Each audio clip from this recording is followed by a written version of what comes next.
Good morning, everybody. This is Ted Shull with Dateline Downtown. I'm here with a special guest today, Mr. Ben DeSoto. Welcome to the program, Ben. Good morning. Thank you so much for giving me a chance to talk about my work. My name is Ben DeSoto. Used to work at the Houston Chronicle. I was a staff photographer there for 25 years. I'm a native of Houston, grew up in Pasadena, and attended San Jacinto College, University of Houston Central Campus, and I'm a student here at UHD Downtown. The question was, how did I get into this work? And like anything else, it was just a part of a variety of assignments that I had as a staff photographer. Where were you a staff photographer? At the Houston Chronicle, yeah. And 1981, I have pictures going back to 1980. A woman in my neighborhood is part of my documentation. The 1981 had an assignment. It was cold weather. What's happening with the homeless population? So I went over to the Star of Hope and made that photograph, an overcrowded shelter. So by 1988, homelessness became a part of our landscape. And being a professionally trained, curious mind, I began to do a little bit more research and then focus in on it in addition to my other assignments. As early as 1981, when homeless families started showing up at the shelter that for 80 years had been just dealing with homeless men. Prior to the 80s. Yes. Before 1980. It was a picture that was made, but it was never published, but it proved really important to looking at the history of homelessness, this cycle of homelessness that we have today. And there were policies and business practices that were made in 1980 that I think has created and continues to create an underclass.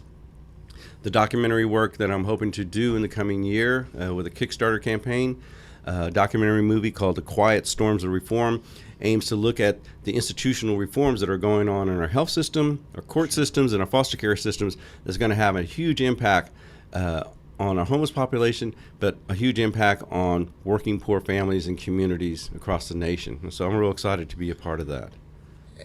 Will this have a negative or a positive impact, you think?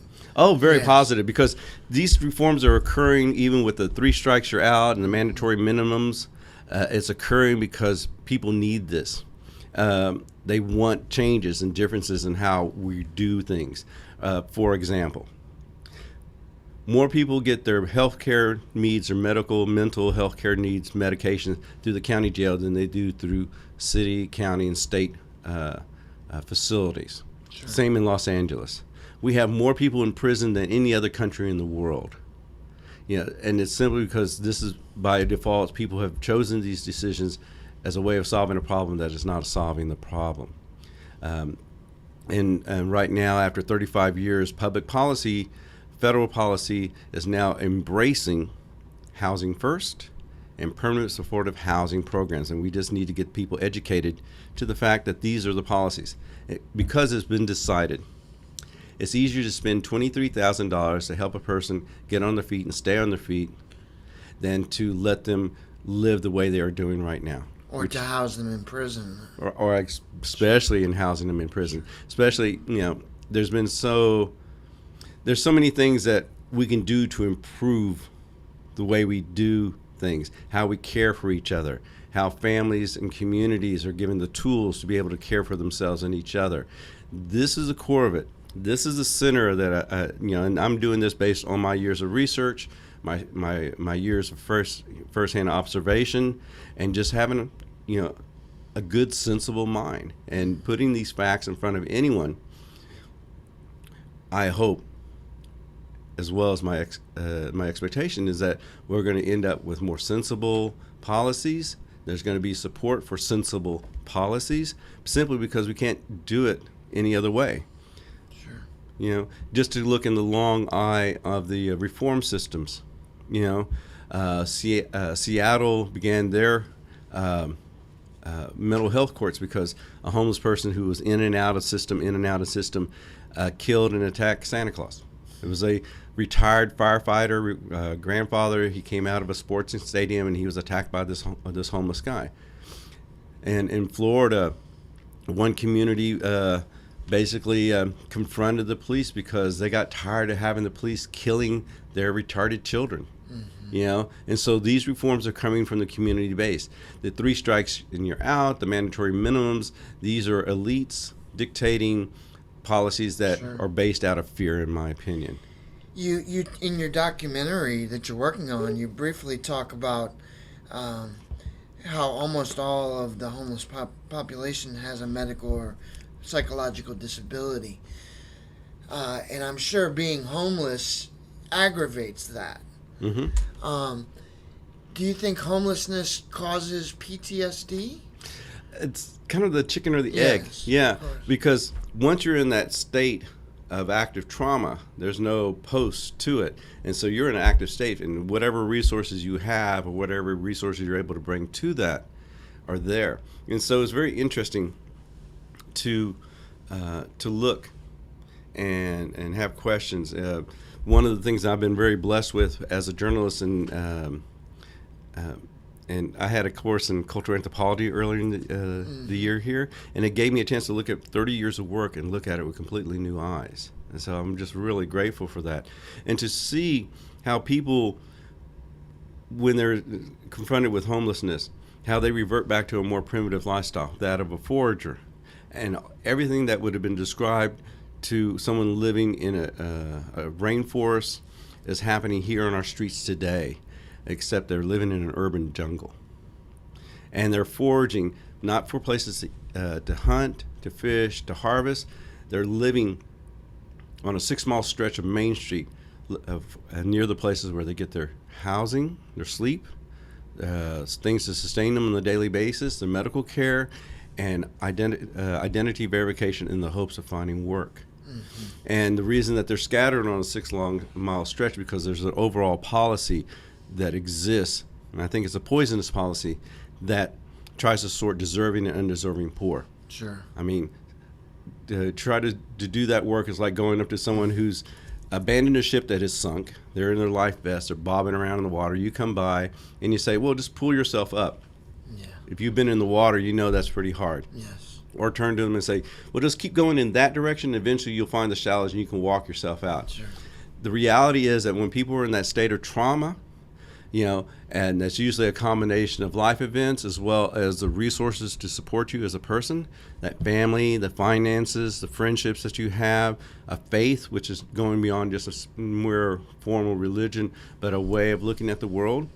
If you never had a good model of how to manage sorrow, anxiety, or challenges, then it makes it more difficult for you. And a person who goes and has 3 or 4 life events that are already traumatic in themselves without support will inevitably end up in the street for some time in their life as they struggle.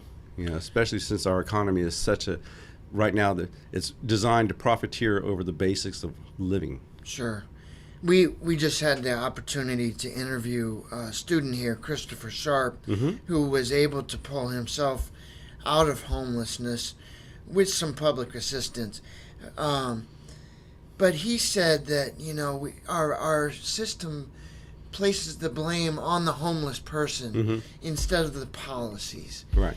And he was a victim of the foster care system. Oh my gosh, yes. You know, which is where most of our homeless comes from. Yeah, especially the younger ones. Yes. Yeah, and there's also showing a strong correlation that they're coming out of these homes because the families are under economic stresses and the parents are not able to manage well, or the kids themselves coming into they're coming of age sexually, and they find themselves are not in a typical situation that the family or their family or origin is accepting them. Acting out and... Well, yes. I mean, if someone's a fundamentalist Christian and, or they themselves living with PTSD and anything is out of the line to what they think things there should be, or it's out of their control, and it's just easier for the kid to leave. Yeah. So this has been a project that's been in the works for 34 years? My first picture goes back to 1980. Okay. I was still at the Pasadena Citizen, and there was a woman. This is, again, these changes in policies. And, again, it wasn't until after I left the Chronicle, I had an opportunity to apply for a Houston Endowment Grant, and they gave me the money to look at literally 25 years of work and connect dots. It also gave me the chance to, once I connected the dots and look at that big body of work, put myself and a collaborator in Sieber Walton to doing work. And that's where I found that the post-traumatic stress disorder is the thing that helps people understand why. Because the biggest complaint, and again, going back to like Jacob Riis in 1888, his book, How the Other Half Lives, he said, the hardest thing about working with the poor is the poor themselves, as it is said. And that's very true because, and he cited several examples, but if you didn't understand PTSD, those actions didn't make sense. Sure. And George Orwell, in his first book as a young man, Down and Out in London and Paris, did marvelous observation of people who have adapted with their trauma and as a lifestyle, that the jobs that are available to them in some respects accommodated them.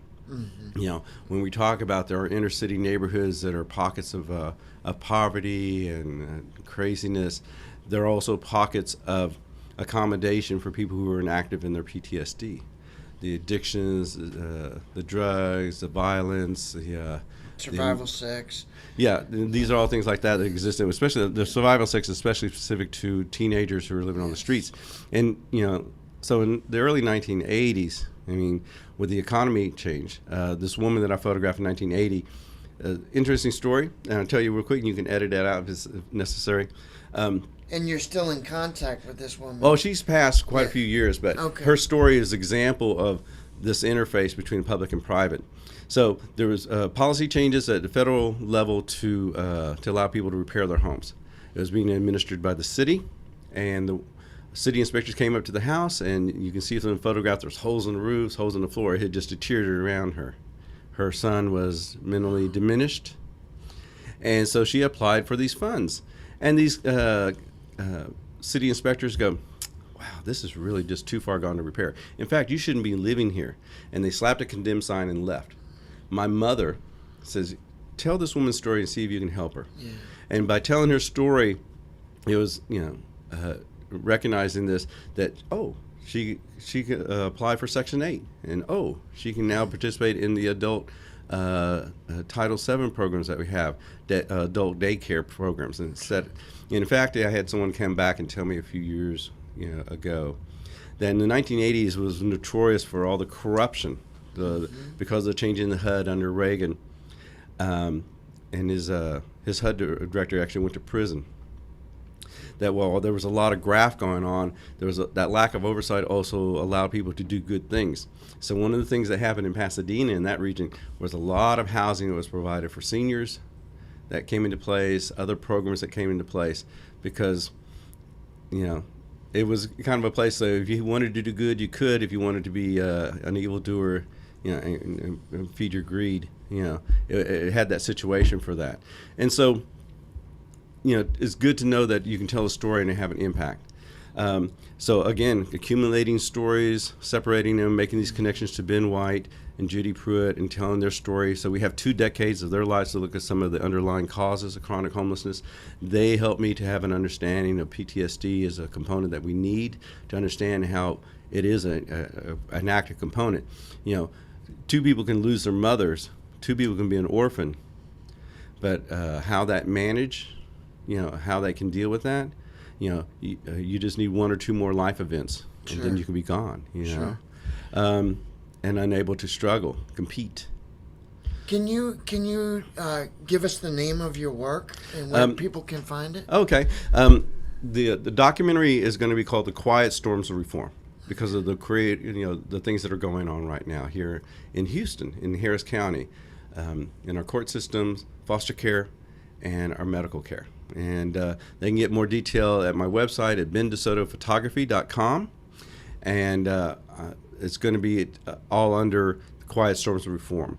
I'm creating some videos for Kickstarter. I have what I call my street episodes I'm doing on iPhone. State of the Street. Yeah, State of the Street report. So I have one finished and working on the second. Have the third one in place by the Kickstarter campaign. I'm hoping to launch in mid-October, but it depends on how much homework I have to do in between now and then. Sure. Yeah. And I know you just received an award. Yeah, Tell our listeners about that. This is tripping, dudes. Okay, so I just got a Photographer of the Year award from Free Press Houston. Yay, Free Press Houston! Yeah, thank you very much. And then the Mountain Dew, they had some kind of thing in the middle of the summer, and I was on their top 10 list as well. In January, the Houston Press had a top 10 list of photographers, and I ended up fourth on that list. And I was recognized as the elder statesman of documentary photography in the city. Wow. So I'm taking this as kind of affirmations that these recognitions is kind of a good foundation for me to kind of go ahead and move on to this next chapter, which is a poverty solutions chapter. So yeah, it's kind of interesting to kind of get these things going. And that recognition, so absolutely very humbling. Well, we're very happy to have you here as a student and as a guest. Okay. And we hope you come back, man. Oh, well, I'm around, and sure. Thank you very much, and I'm enjoying my second college experience. Hey, awesome. Me too. Thank you. All right, now.